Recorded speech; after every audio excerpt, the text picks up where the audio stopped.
One, you're live. So these are all the things I think are great about Ben. All right. Oh, and you can see my countdown happening because we were told to wait 5 seconds. It's fantastic. Hi, Twitch viewers. Hello. Hello, everybody. Thank you so much for coming to the crowdfunding conversation to chat about crowdfunding essentials. Nicole, do you want to kick us off with a quick, you know what? You could take 15 minutes for your intro. You do your thing. Hi, everybody. I want to personally say hello to Zintis, who's in the chat. Hi, Zintis. My name is Nicole Amato. My pronouns are they, them. As Ben so nicely put on my name, I'm also the Iron Bruno winner, the second from my high school to win the Iron Bruno. Um, I'm the games outreach at Kickstarter. I got my start in board games. I made the game that will become my first game back in 2013. So I've officially been in this for over a decade. And that eventually went to Kickstarter and was successful. And now I have 4 published games. And now I work at Kickstarter and I help people make games. And it's so much fun. And yeah, I also I love video games. I'm a writer and editor. I do all kinds of stuff. Yeah, I didn't think about this at all. Do you have any like hobbies outside of games? What's like your non-game hobby? Not that Oh not that man. games is a hobby. I feel like that's a complicated thing, but No, no, no. I get it. I get it.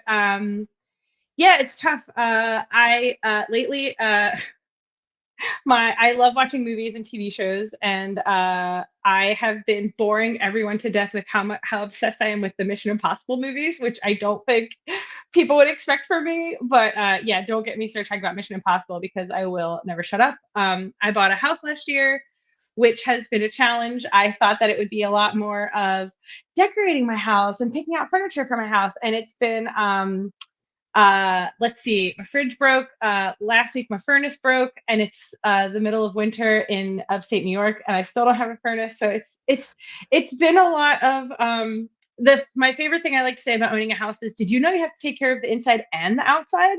Like, what a scam. So yeah, that's been oh, my whole life oh lately. my gosh. How far are you from Albany? I am in Troy, so I am literally right next to Albany. I love it there. Yeah. I'll text you off of this because I'm going to be in Albany on Tuesday for a protest. So, Okay, great. Let's hang out. That would be rad. yay. Cool. Amazing. Okay, awesome. um, cool. So, hi, I'm Anya Combs.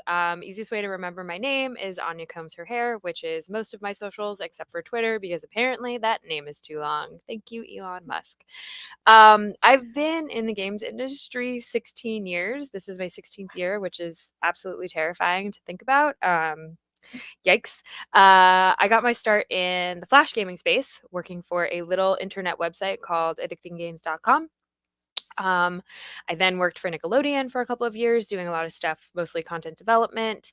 I then got a very fun job at a little company called Kickstarter as the Games Outreach lead. I think I was the first ever Games Outreach lead, technically, which is wild to think about. I was at Kickstarter almost 6.5 years, and the last like 2.5 years or so, I ran the games category as the director of games. I left Kickstarter in March of 2022, joined a company called BackerKit in April of 2022, left BackerKit in November of 2023. And as of November 15th, I have been a fully freelance games consultant slash professional. And it's the most terrifying and rewarding and interesting thing I've ever experienced. And then when I'm not doing game stuff, I am a professional musician in New York City, which is why I will be in Albany. You have to say your title that Ben put in for you. Oh, I am Anya, she, her saxophone royalty, which is a thing, I guess. And I love it. And thank you to Ben for seeing me, like understanding who I am and getting everything about me correct. I appreciate that. Um, so I know the title of this was Crowdfunding Essentials. And I think between Nicole and I, there's like a million things we could chat about. Nicole and I have been friends for years at this point. I literally don't even remember when we became friends. Yeah. I Yeah. don't either. I was definitely during my Kickstarter days, so it's been almost 10 years, I would say, which is such a wild and wonderful thing to think about. Um, but so one, please, like, as our lovely moderator has put in the chat, feel free to post any questions that you might have for Nicole and I about crowdfunding. But we sort of figured we could just kind of riff off of each other and just chat about crowdfunding. I have a lot of historical information, and Nicole has a lot of updated, like, current information. So I'm definitely curious to kind of see like what old stuff kind of vibes with the new and what has changed in the last couple of years. But I think one of the easiest places to start is the number of crowdfunding options has, it's increased. I wouldn't say significantly, but I would say that we have, we still have the dominant force of Kickstarter. We have GameFound that launched in 2017, I think, 2018, something like That that. sounds right. Yeah. Yeah. And then as of last year, BackerKit got into the crowdfunding market, which is really, really, really exciting. So, like, the landscape of how you can crowdfund your game has changed significantly. And I think one of the coolest things is that all of those different crowdfunding options have different niches, right? So, like, Kickstarter is sort of the all encompassing, all of the things, all of the categories. GameFound is very, very tabletop. That is their thing. And BackerKit is there's a lot of RPGs on BackerKit, and it sort of looks like BackerKit is still kind of like trying to find their voice, just in terms of like what their big market is, but tabletop is still going to be dominant.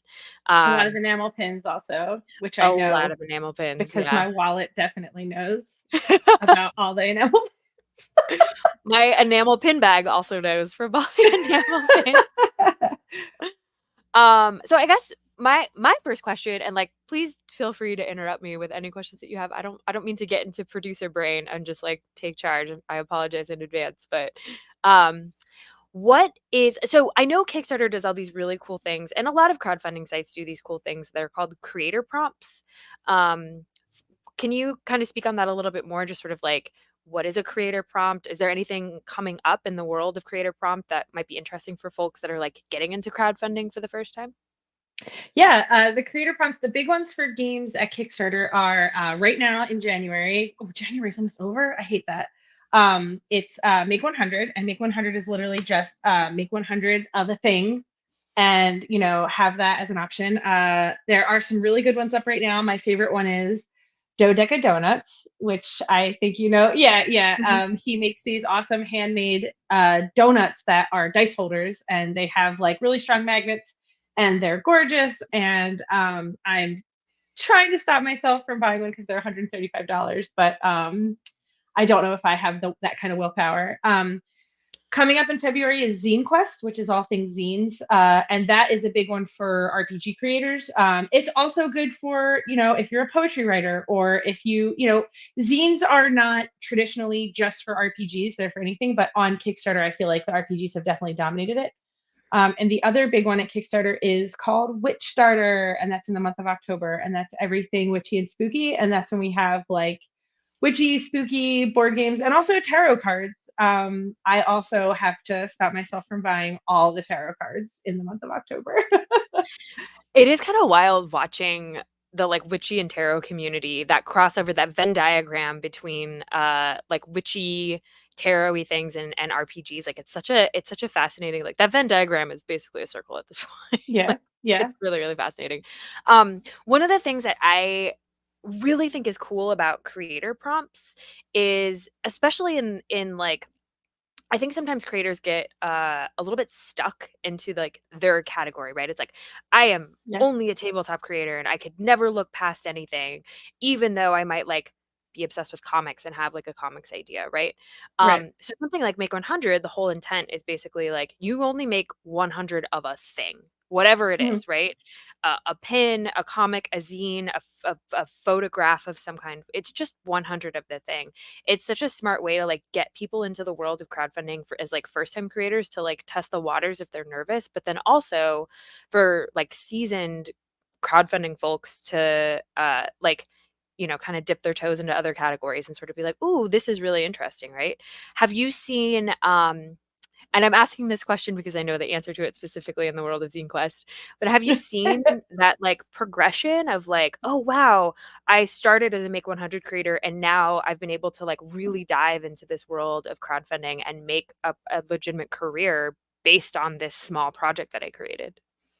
Yeah, we've definitely seen that, and to speak to the idea of prompts being a way to like sort of get your creative juices flowing. I kind of see the prompts almost the same way I look at game jams. Like game jams can function how you're saying, where it's like this is how you get into it, but they can also be a good way to be like, I'm working on 5 projects and I'm stuck in all of them.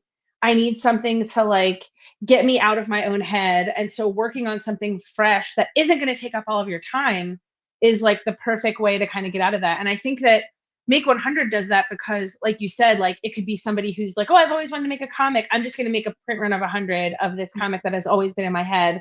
But also Zine Quest, like I like the thing about Zine Quest is that like I'm like a board game creator and Mhm, I've always wanted to make an RPG. So Zine mhm. Quest is super tempting to me because I'm like, oh, I can make like a little tiny RPG that I just staple in my own house and then mail to people. Like that sounds really awesome and very like a lot less intimidating than like making an entire RPG or even like, you know, getting the license to make like a mothership mod. Like yeah, all of that is like very intimidating to me. I feel like I did Yeah. not answer your question, but I hope that No, no, no, no, no, no. I mean, I think like that's one of the challenges with some of the world of crowdfunding is just like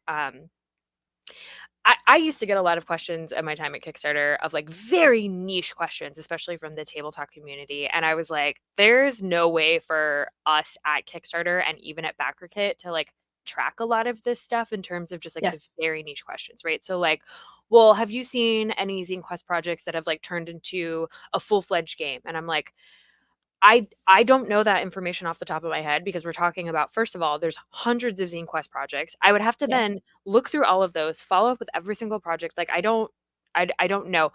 I have to believe there is a like I'm sure like Board Game Geek or something has like a catalog of things like that. But I do know they exist. It's just like it's fascinating. I also like one of the things that I really respected about working at Kickstarter is that there was never a collection of data, which was really cool. So like I used to get questions all the time of like, can you give me the like demographic big breakdown of like, male versus female? And I was like, nope, they're just people back in projects, man. I don't know what to tell you. There is we do have like a department that's dedicated to data now and I think it's like we can't share like data that would give away anything like Mhm, intensely personal so we could find people, but we can give like more like generic data. And mhm, I think it's cool because when people ask those questions now, if we ask that team, they can be like, oh, we don't track that, but maybe now we should because that's actually a great question. So I feel like like you said, like crowdfunding isn't that old. So mhm. like a lot of this stuff is kind of being done on the fly and there's a lot of user input that's kind of determining what the back end ends up looking like and Yeah, what we end up tracking. So yeah. I think that's really cool. Yeah. So I guess in that sort of vein of data tracking, right? And we're talking again, just to kind of like bring it back to the essentials of crowdfunding, right? What that means to me is that when I would get those questions, I was like, I feel like what you're asking me really is what are the audiences that you're trying to target to be successful on Kickstarter versus building the community that's necessary in order to be successful on Kickstarter. Right. Um, I have a ton to say about this, Sure. but could you maybe speak a little bit to like just the importance of community building and crowdfunding? Maybe like, are there any like tricks or tips for like first time creators kind of getting into the world of crowdfunding and building that community?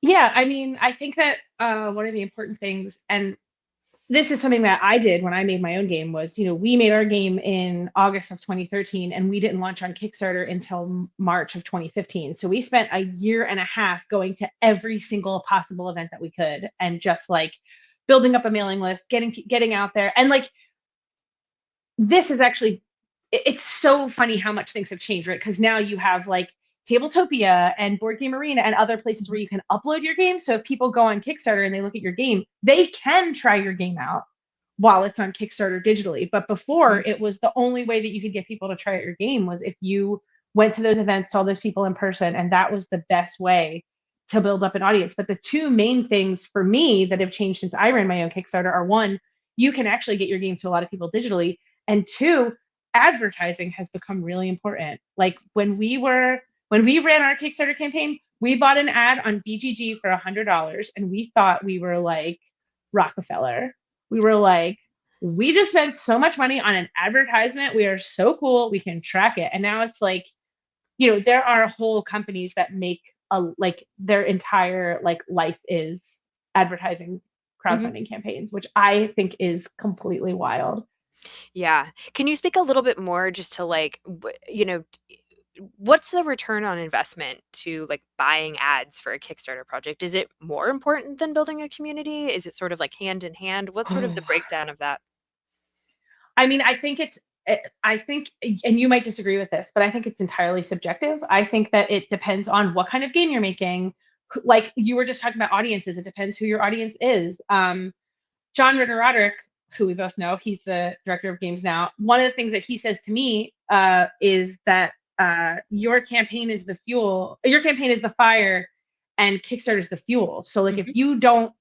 if you don't come to Kickstarter with a fire already, dumping fuel on it isn't going to do anything. So like if Mhm. you have never shown your game to anyone, if you've been making your game in a void and have never shown your game to anyone and you bring it to Kickstarter, like it's the algorithm is not going to pick it up if nobody backs it. So you kind of have to be the impetus of, people backing it, and then that will kind of start the snowball effect. Mhm. I like to tell people what's so fascinating is like having worked now at Kickstarter and BackerKit and just sort of like branching out on my own, like this seems to be pretty ubiquitous regardless of crowdfunding platform. Um, there's like a 70-30 rule, right? So, especially for first time creators, you can sort of anticipate that about 30% of your pledges are going to come in through whatever that crowdfunding source is, right? So, if that's Kickstarter, if that's BackerKit, if that's GameFound, whatever it is, that includes any sort of like features, promotions, anything that that like site is able to give you, which is great. That's also just like organic traffic, people finding you, things like that. So that means about 70% of your pledges need to come in through the community that you build, right? And I think the scary part of those numbers is that people hear 70%, I need to have all these people on Twitter following me or all Right. these people on Facebook and all that, right? And like it's really a giant like if you just think about it as like a pie and you're cutting the pie into different segments, well, here's Twitter, here's my mailing list, here's my Discord, here's right. So thinking about it as like a holistic sort of thing. Right. So let's say that like, I don't know, let's say that your goal is $50,000 and let's say you have a card game and like a card game, let's say is like $20 for a card game, right? Like that seems Right. pretty reasonable on Kickstarter. So if you divide those numbers, that gives you 2,500. So 2,500 people need to back you at $20 each to reach your goal. So ideally, you want to be able to You need build a to bring in community that has 70% five. of those. Yeah. Well, Right. Yeah. ideally, you want to bring in, like, think about it just about doubling that amount. So Right. do you have a community of like 5,000 people? Right. So where are all of those people that exist? So how do you get a community of 5,000 people?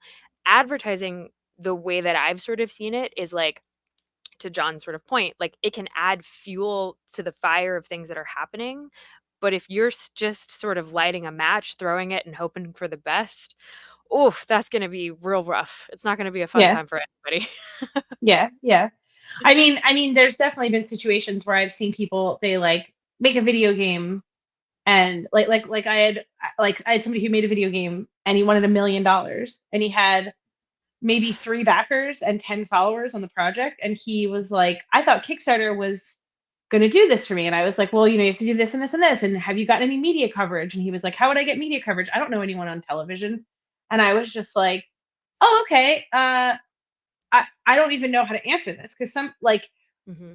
like you just have like there are so many facets of understanding like there are so many things you have to understand about getting media reviews Hmm. and like showing the game off in person and like I mean, with video games, it's also a whole different story, which I know that you can speak to, but it's like, you have to do a even just a modicum of research to understand what you're getting into.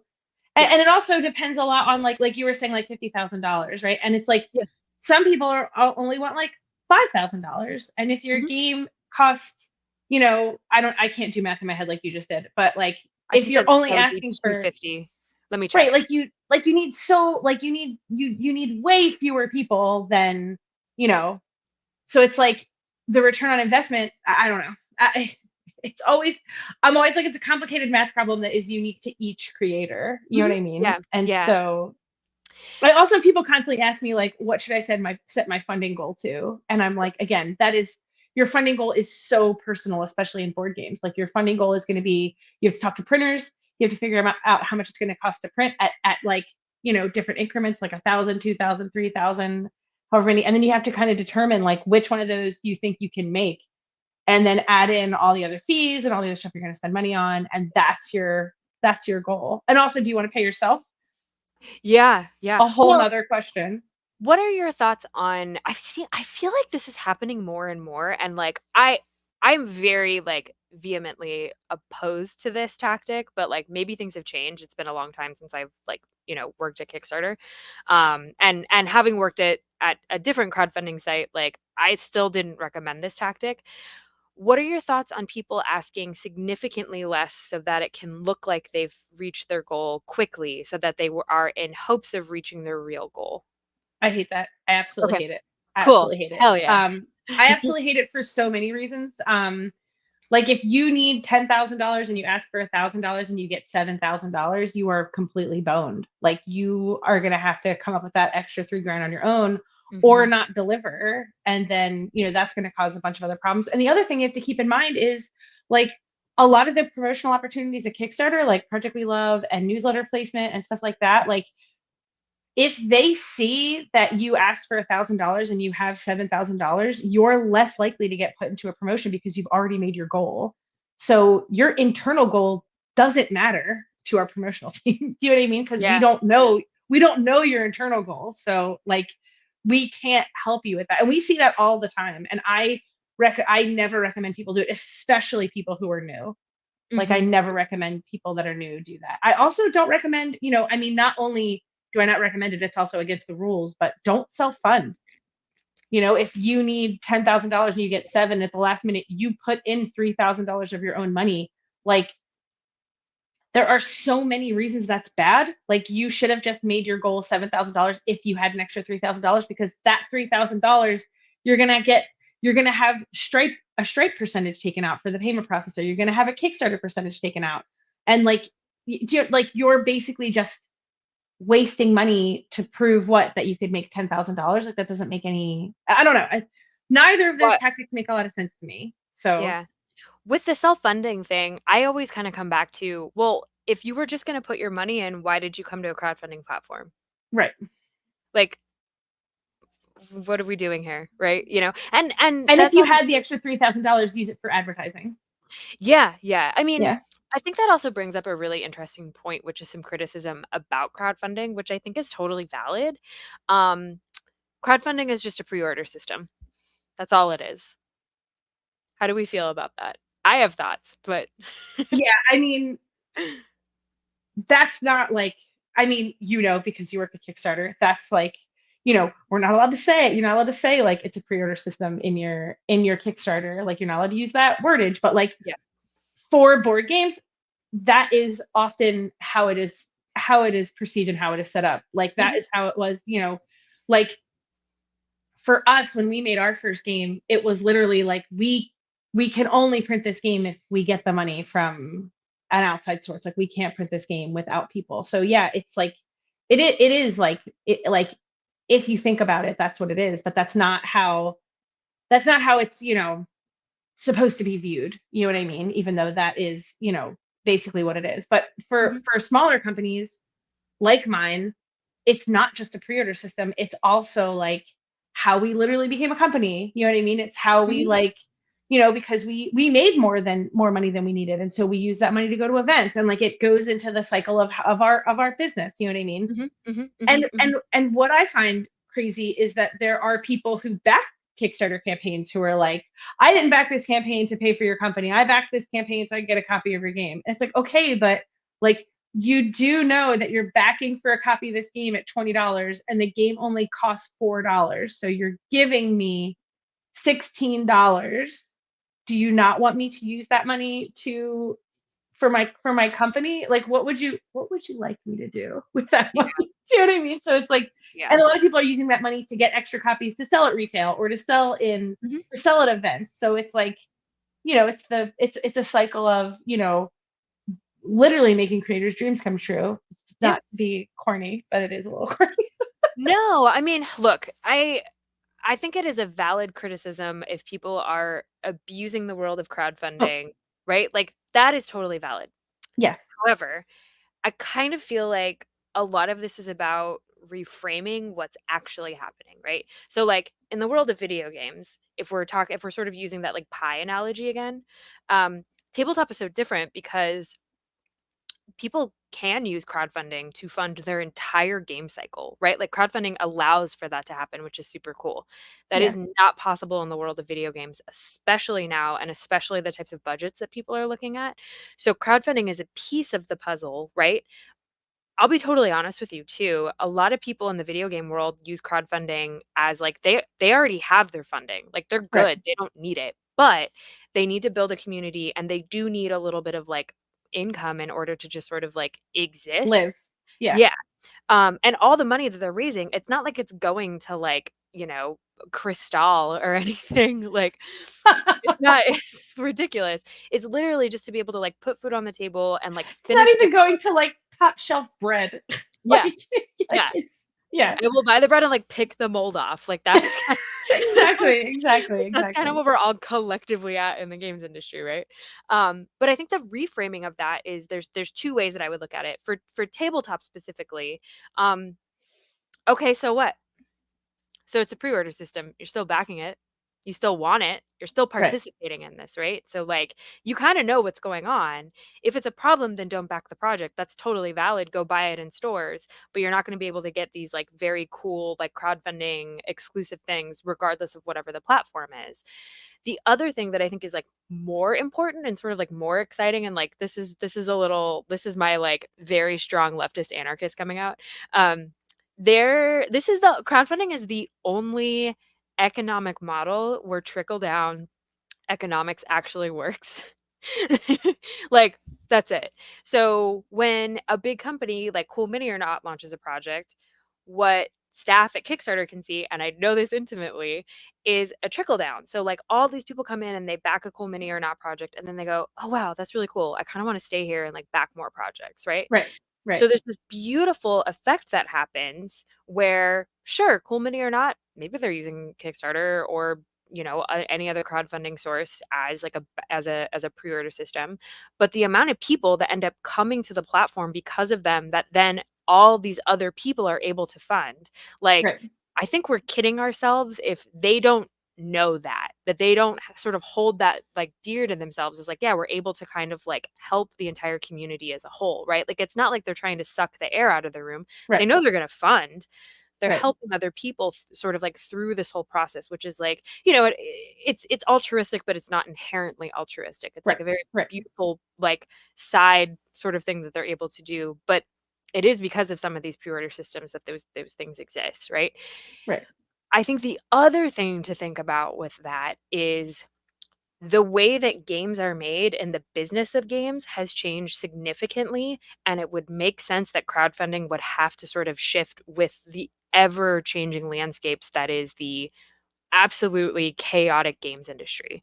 So Yeah. if it's that suddenly things need to become this pre-order system, well, is that sort of any different than maybe like early access on Steam? Because Sure. we're okay with that. Right. So how are we sort of not viewing this as like a 1-to-1 ratio where it's like, well, this is happening. It's not a bad thing. You're still getting the game that you want to get before everybody else. What is this like weird internalized hatred towards a pre-order system? I get a little bit confused with that. You mean like from the backer standpoint? Yeah. Yeah. Yeah. Yeah. I mean, there are a lot of things that backers do that I don't understand. Um, I mean, one of the things I don't understand about that backers do is like we saw this last year. Mhm. Somebody I can't remember who it was. Somebody's campaign, the shipping got delayed, like the printing got delayed, then the shipping got delayed, and they didn't get the game until right before Gen Con, and they had a choice. They could either not bring the game to Gen Con to make sure that all their backers got the game first, or they could bring the game to Gen Con so that they could sell copies of the game so that they could continue to exist as a company. Yeah.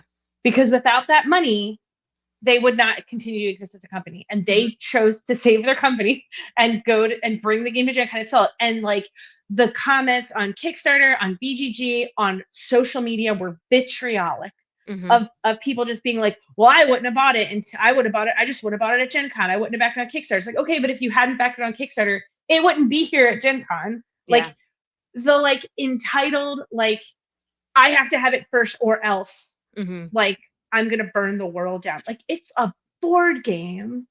Like I don't know. I don't understand that Yeah. attitude.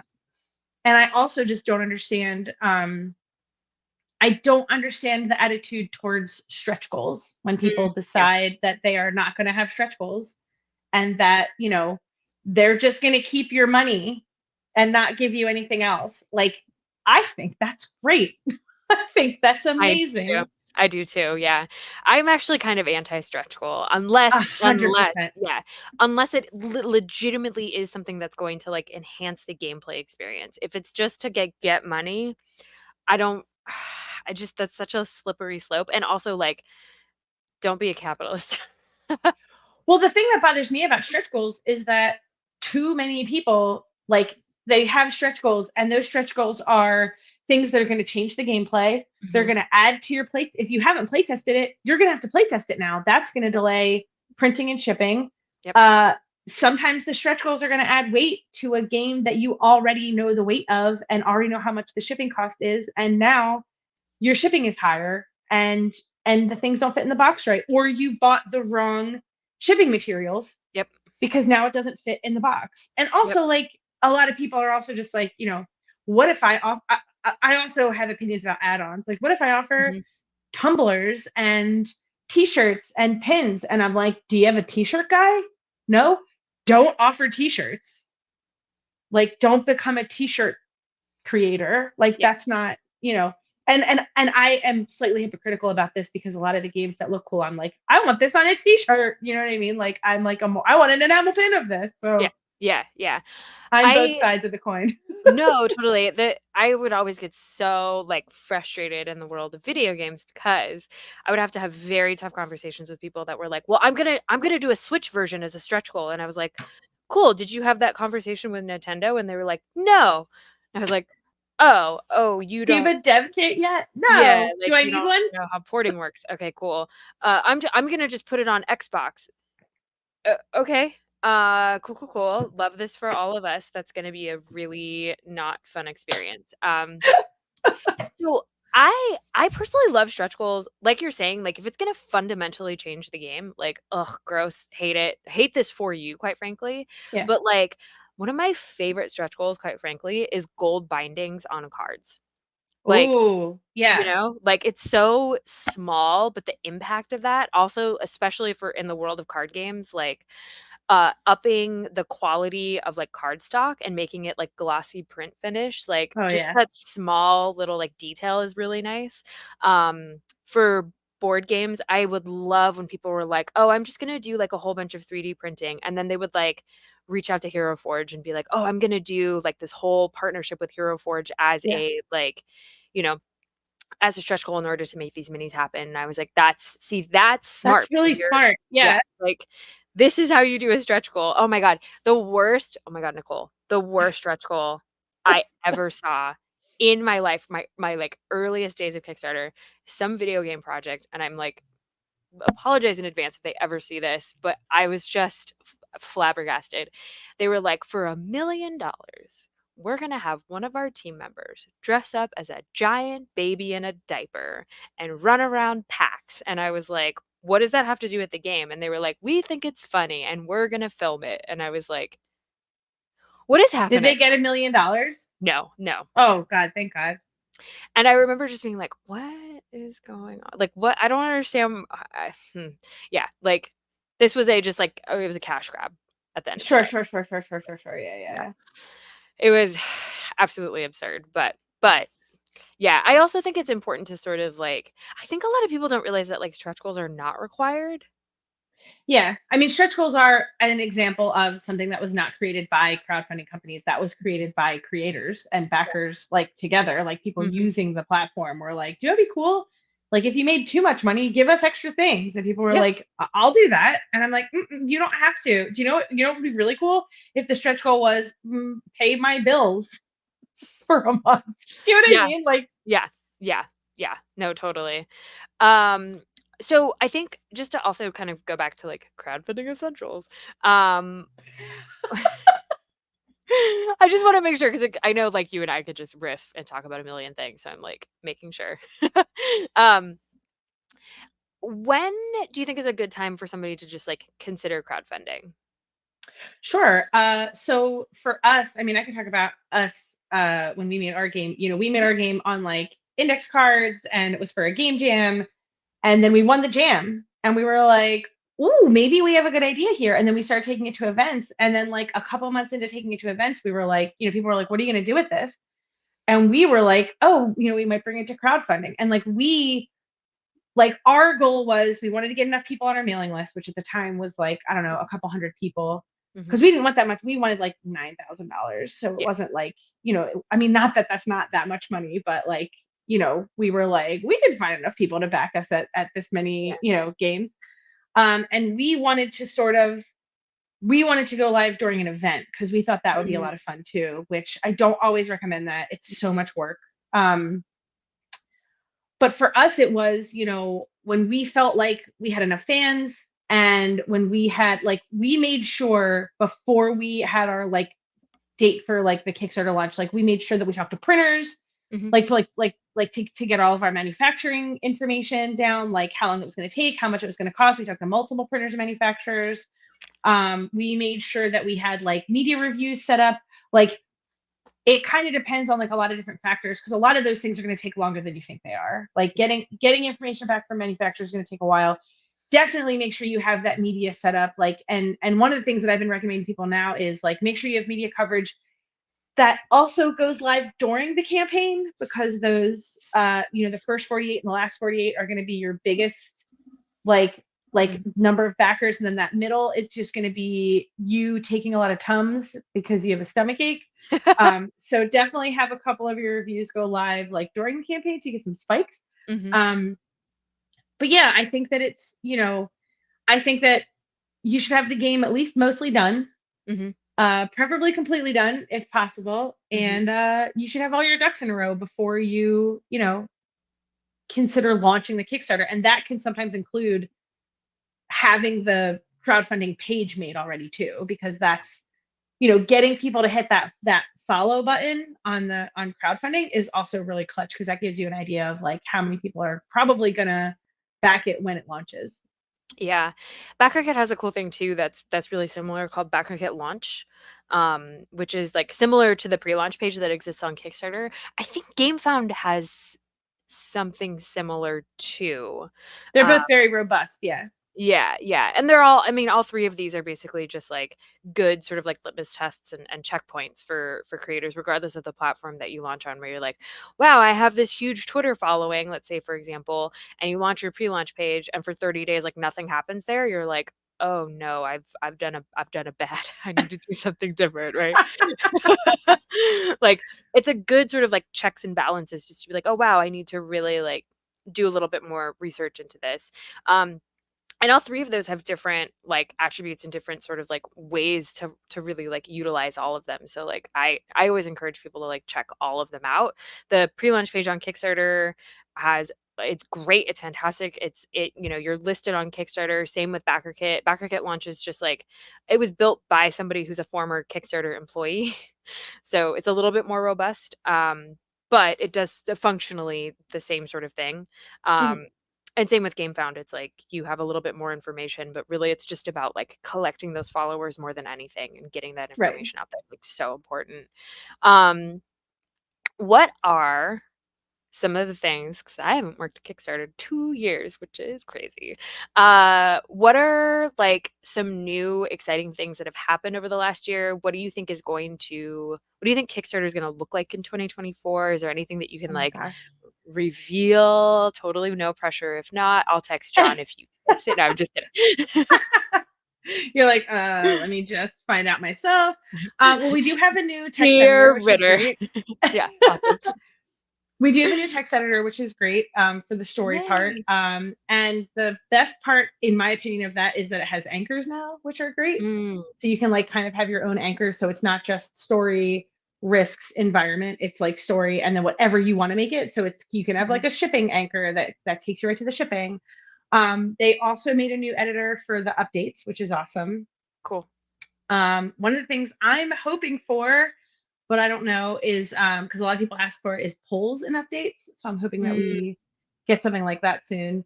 Other than that, they also added a new feature that you can report comments. So if somebody is mm, like in your comment section not being very nice, you can report that comment and now it will go to trust and safety. It will be hidden mhm, immediately and then go to mhm. trust and safety. So I feel like that's giving creators a little bit more autonomy in the comment section. Um, Amazing.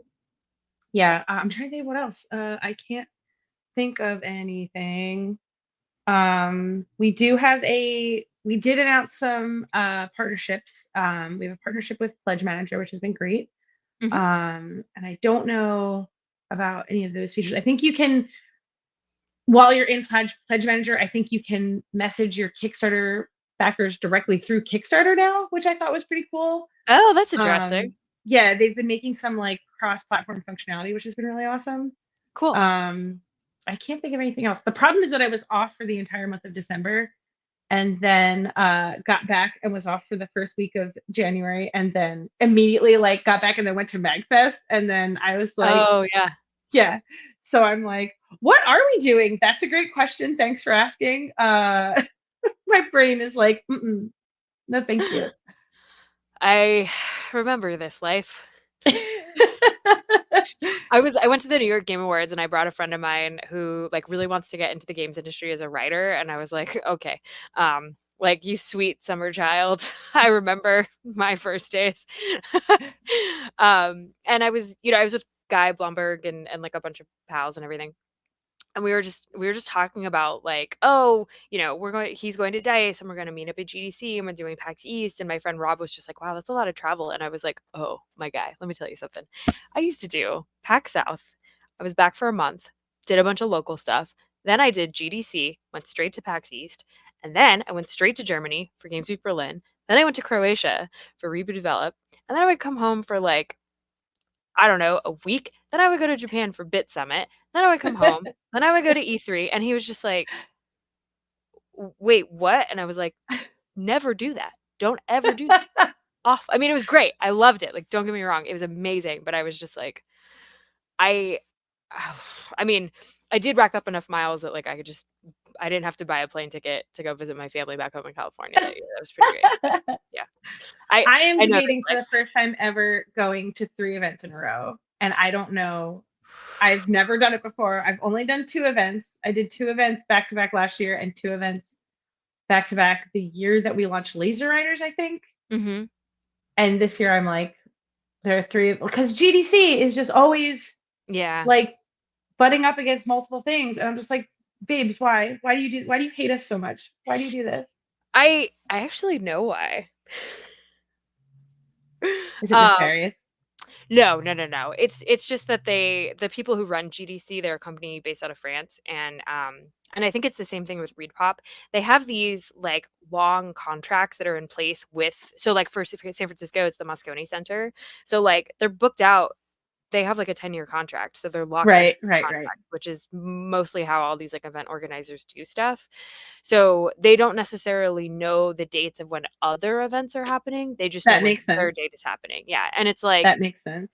you could all talk to each other, but there's also so much turnover within like the Right. event space, right? Of like the people who run this event, who run this event. It's just like, yeah, I don't know. It's maybe I'm like revealing too much, but No, I uh, don't think you are.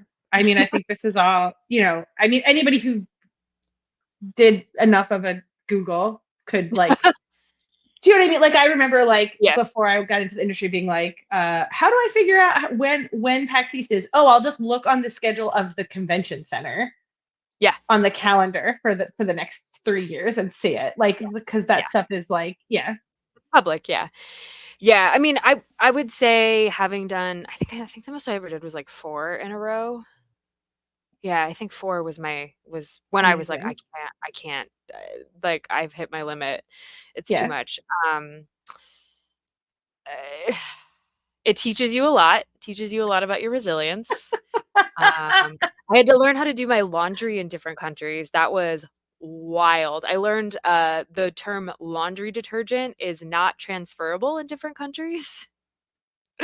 That was really interesting. I had a full, like, temper tantrum meltdown because I was trying to explain to this woman in Germany. I was like, "Laundry detergent," and she was like, "Yes, washing." And I was like, "No, detergent." And she was like, "Washing." And we just got in this back and forth, and I was like, "Oh my god, I just wanna wash my pants." Like, Yeah, we did laundry in Japan, and that was oh, fun because we tried to do yeah. it at the hotel. I'm sure this is very interesting for everybody listening. Have y'all ever done laundry in Japan? It's wild. It it's a 2-hour cycle for your, dryer because they don't exist out there. Yeah, that was Yeah, a fun one I learned. Yeah, yeah, it's interesting. yeah. Drink a lot of water, take breaks. Yeah. Um, okay, I have one I last mean, question. honestly, Oh, sorry. sorry for. I mean, No. the thing that when I think of crowdfunding essentials, like the thing I think of the most is like going to events, networking, like getting people to play your game. Because like it's not just about getting people to play your game; it's also about meeting other designers. Because meeting other designers is so important. And like going to things like Unpub, going to things like Metatopia, going to things like Protospiel, Mhm. those are all really important because you're meeting other people and they are the ones that are going to be able to give you some of the best tips and tricks on how to like survive in the space because they've all been where you are and everybody's like for the most part people are very happy to pay it forward. Yeah. If you are someone, because I think this is a little bit more common in tabletop than it is in video games, but if you are someone who, um, doesn't do well in crowds, is like, "I don't really know if I can commit to something like that." Also, financially, I don't know if I can afford to, like, do PAX East. I don't think I can afford to do Gen Con. Does Absolutely. that Yeah, like, is there an option for, given that the the we don't need to get into politics, but nobody's making any money and eggs are $12 a carton. Um, although I did find at my local grocery store, I got 2 big cartons for $5 and I was like, "Load them up. Eggs um forever." so one of the things I recommend is to do if you don't like to be in crowds or you can't afford to go places, do online events. Mhm. Do like I was just saying, like Nunpub, Protospiel, Cardboard Edison has a list, and I'm not sure if the list has been kept up or not, but they have a list of online playtesting that they started during when the pandemic first started. Um, and that has things like Break My Game and Game Makers Guild and a bunch of other groups that do still meet online, even though like the world has mostly gone back to meeting in person. Mhm. Yes, thank you, Ben. Cardboardedison.com/playtest-groups. It's just really great. It's a great way to meet people. It's a great way to playtest your game, playtest other people's games, and get to know other people. Um, as for not being able to afford stuff, because I mean, it's also like really hard to get off work. Like one of the things that was hard for me and Anthony when we got started was we were like, oh my god, we have to save up all of our vacation days and all of our money to go to all these events. Yep. There is the tabletop mentorship program now, Mhm. which can also help. I don't know if there are any like scholarships yet for for people to go to events like that. I feel like there have been a few here and there, but I can't remember any. Again, if anybody had that information listed, it would be Cardboard Edison. So, Mhm. Diversity scholarship from IGDN. Thank Yes. you. Thank you, Mhm. Jess is awful. Actually, Jess is awesome is what I would Yeah, say for that message. just as Thank you so awesome. much. I also wanna give a huge shout out to Discords, joining a ton. I mean, it's overwhelming, I have all of them silenced. Me too. But, like, yeah, joining, I know Kickstarter has a Discord, BackerKit has a Discord, so, like, the platform holders have Discords that are incredibly helpful. That's a great way to meet creators, especially if you're, like, trying to sort of figure out more about which crowdfunding option you wanna choose. I have to assume GameFound has one. Um, there's also, I'm gonna just open my Discord really quickly. Sure, sure, sure, I'm sure. in a bunch, but I'm in a really cool one called TTRPG Collective, which is basically just a collective of like internet folks that really love TTRPGs. So it definitely skews femme queer, which is awesome. Just because you don't see a lot of that in our industry. There's the Women of TTRPG Discord. There's just a bunch. Like there's Dropout has a Discord, for example. Your favorite game probably has a Discord. Your favorite like influencer probably has a Discord of some kind. I also want to give a shout out to like I think sometimes we can get a little bit hyper fixated and a little bit hyper focused on things like I have to only focus on like playtesting my game and I can only be around other people that are playtesting my game and that's, other people that are playtesting their games too. I think sometimes it can be easy to forget that we all kind of got into this because we have a love of games.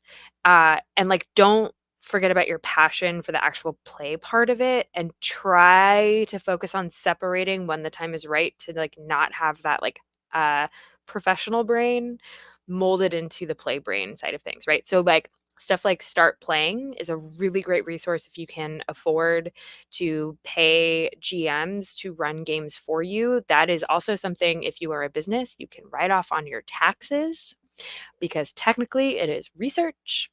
Um, Stuff like that. But like being able to play games with other people is an incredible resource that is so easy that we forget about, that is incredibly, incredibly, incredibly important, not just in the world of making games, but also the world of playtesting games.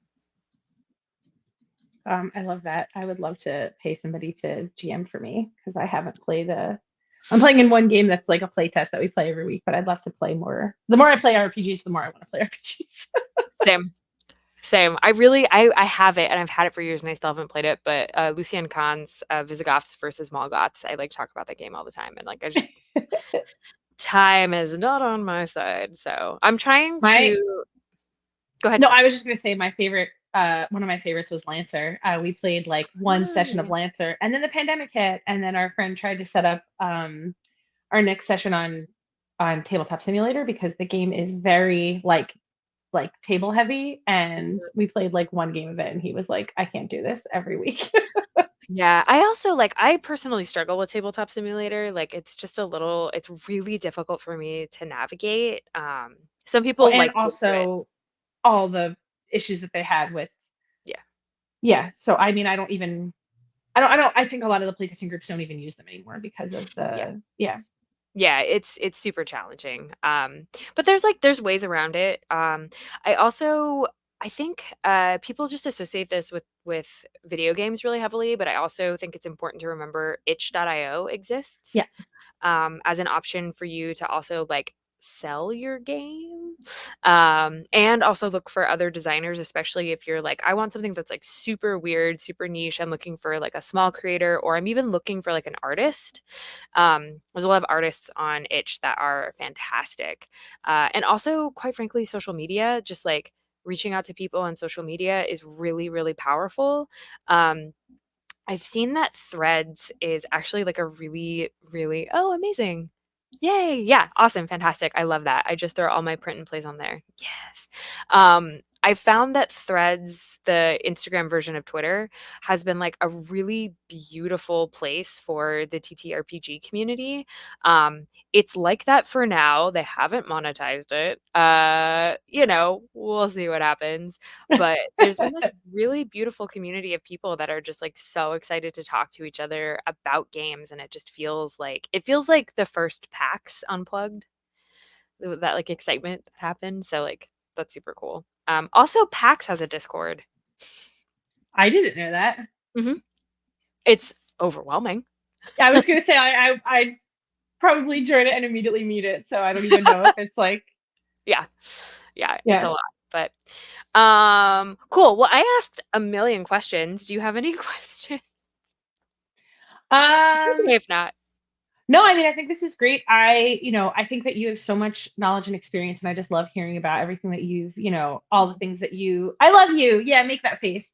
Yeah, do it. I think that I've been making games, but I haven't, and I've done consulting for people to do crowdfunding, but like Mhm, working at Kickstarter has been a completely different experience than any of that. mhm, And I found a lot of it is just like a lot of advice that I was giving people before, and mhm, the main one being what, like I said, is just like trying to go to events, trying to get out there, trying to meet people. To what you were saying about itch.io, I also think that Game Crafter is really good mm. too. People can put their games on the Game Crafter and sell them there, and that also has a good community.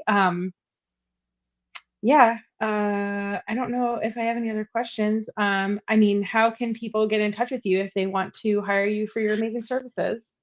Sure. I guess just to quickly touch on it. So crowdfunding is like the most obvious thing that I can do in the world of consulting, but I had a career before Kickstarter, and I have to like I'm sort of in a really interesting space, like kind of reminding people of that. So I sort of am tiering this three different ways. So like crowdfunding, yes, obviously that's going to be the thing that people most know me most for. Um, but I've also done 16 years of business development and creator relations. That's definitely sort of more of my like the thing that I am very good at. um, so that includes like business strategy, sort of like cool, what are the issues that are happening? Um, okay, you had a successful Kickstarter. Now what? Now what do you do with your business? Like, let's talk about that. Right. I didn't have a successful Kickstarter. Now what do I do? Oh no, right? Like, let's have that conversation. Yeah. Community management. I'm the new community manager for Resonum, which is Yeah. fantastic. Yeah, they're so lovely. Mary Flanagan is a genius. I And like she's so cool. yeah, It's like unbelievable. yeah, yeah. And Max is just like he's so fun to work with. Like I every conversation I have with him, I come away and I'm like I just like it's such a yeah, it's a delight. It's a good fit. I'm really excited. I have a lot of fun things that I'm going to do with them. So community management is something I can do. And then lastly, events. I think people forget that like um all shout out to Alex Hudson at Kickstarter. That man is a force to be reckoned with. Absolute wizard. Yeah, I learned absolutely everything that I could ever learn from events and Events Brain from him. But he and I worked very, very closely together when I was at Kickstarter, making a lot of events happen. I helped a little bit at BackerKit, but I definitely have like a deep history of running events. So that's all to say. You can get in touch with me. My email is I was gonna say Anya at Kickstarter, that's not it. Um, it's anya.combs@gmail.com. You can find me on Twitter at ANYAYNA. Literally all other social media is just at Anya Combs Her Hair. I my DMs are open everywhere. I'm happy to chat. If you get weird, I block you. It's pretty simple. What about you, Nicole? Good way to live. I'm in like a really like if you need crowdfunding help, obviously please get at me at Kickstarter. Games at kickstarter.com will go to the whole team. If you want to talk to me specifically, you can just put my name in the subject line. Um, you can find me on the internet. I don't even know what my username is. I think it's Toits, Toits on Twitter, and I think it's Geek with Fanlines on maybe on Blue Sky, or is it Toidle? I don't even remember. Just look up Nicole Amato. You can just find me that way. But yeah, I'm available to help with crowdfunding. I got hired to work on tabletop RPGs last year for the first time, which was pretty cool and also like completely terrifying. Um, I don't know if you know this. I got started in the video game world doing video game reviews in 2008, which was very fun. And then I went from there to like write narrative to do like some narrative design for video games, and then like hanging out with tons of video game creators was how we did a game jam, because everybody else was doing video games, and we were like, what if we did a board game? Because we can't make a video game. And that was how I sort of like pivoted into board games. So yeah, I'm available for all kinds of writing and editing needs. But if you need me for crowdfunding, please get at me at Kickstarter or get at me on social media. I'm happy to help you there too. And also, I Yay! will block you if you get weird as well. So please don't get weird. I don't block people very often. It takes a lot for me to block somebody, but it's yeah. It's my new boundary that I'm putting in place. I mean, bonus if you send me pictures of your pets. That's anti-weird. Same, That's the same. fastest way to my heart. You Send gotta me block the creepers. pictures. That is right, Zoe. Yeah, yeah. Send me Also, the pets. Oh, and honestly, send me your vegetarian meals. oh, I'm in. damn, I'm yes, in. very Yeah. good. I'm always J-Bell looking for said, new things. I've heard Lancer is fantastic. Really want to try it. I cannot recommend it enough. Lancer is amazing. I recommend, if you don't have a lot of time and you don't have like a core group of friends that you can like really get into it, there's also Mecha Hack, which I like Mm. to say is like, it's almost like Lancer Light. I mean, buy Lancer, read Lancer, hold it close to you, sleep with it in bed next to you, like tuck it in at night. Like, it is a beautiful book. The art is incredible, the lore is amazing. But if you don't have the time or the peeps, Mecha Hack is a quick and dirty, amazing. Okay, Ben said, I'm Toidle on Blue Sky and Toits on Twitter. Thank you. He looked them up ahead of the panel. Thank you, Ben. You are a wizard. Amazing. Cool. Well, thank you to NunPub and all of the staff, Heather and Ben and everyone who makes this run. It is no easy feat, and we appreciate you for always and ever. And thank you for having us participate. We didn't really know what to expect, but I think we did it. I think we did what was requested. We did it. We did the thing. I'm so proud of us. Yay! Awesome. All right. I think our time is up. So I think we will hand this back over to Ben. I don't know who's next. Thanks, Ben, do you want to let us everybody. know? We can give a shout out. I mean, I can voice a god this. The Oh, he's next here. panel. That's terrifying. So at about 5:30, we'll have the game jam recap. So we had the game jam rules on Friday. People have been noodling around. We'll see what they've come up with. Talk through some of that. Then at 6 o'clock, you mentioned tabletop mentorship program. We announced earlier this year that tabletop mentorship program is being brought in house with Unpub. So we're gonna have a Q&A with Mike and Grace. Heather's going to be on that panel along with Kiva, speaking to their experiences and kind of setting up for some of that stuff that you'll hear more about in the spring. That's wonderful. Yay. Amazing. So, and thank you both. Yeah, thank you for having us. For coming. We're going to end the stream now. Awesome. Yay. Bye. Bye.